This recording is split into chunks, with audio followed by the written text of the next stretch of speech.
మెల్లగా చేస్తాం అని ఆయన దాట వేస్తాం. డిసెంబర్ 9 తారీఖు చేస్తా అని చెప్తాడు. మొదటి సంతకం పెడతా అంటాడు రేవంత్ రెడ్డి. 100 రోజుల్లో చేస్తా అంటాడు రేవంత్ రెడ్డి. వాటి మాత్రమేమో మేము మెల్లగా చేస్తాం మేము 100 రోజుల్లో చేస్తామని చెప్పలేదు. బాధపడుతున్నారు, పరామర్శించు. నీకు టైం దొరకలేదు. ఒక రైతు పరామర్శించినా, ఒక మంత్రి కానీ ఈ ముఖ్యమంత్రి కానీ చనిపోయిన ఒక రైతు కుటుంబాన్ని పరామర్శించినా నీకు ఒక నిమిషం టైం దొరకలేదా? నన్ను రిటర్నింగ్ మాత్రం టైం దొరుకుతుంది, అబద్ధాలు మాట్లాడడానికి మాత్రం టైం దొరుకుతుంది. అప్పుడు ఏం మాట్లాడతావు?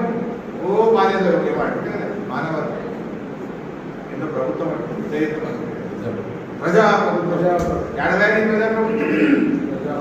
ప్రజాపాలన అన్నారు. ఏడవాని ప్రజాపాలన ప్రజలు కష్టాల్లో ఉంటే, రైతులు ఆత్మహత్య చేసుకుంటే, ఆటో కార్మికులు ఆత్మహత్య చేసుకుంటే పరామర్శించడానికి నీకు నీ ప్రజాపాలనలో టైం దొరకలేదా? నీ ప్రజాపాలన సంగతి నీ బి హనుమంతరావు చెప్పిండు, నీ బోతుపల్లి నరసింహ చెప్పిండు, చెప్పలే.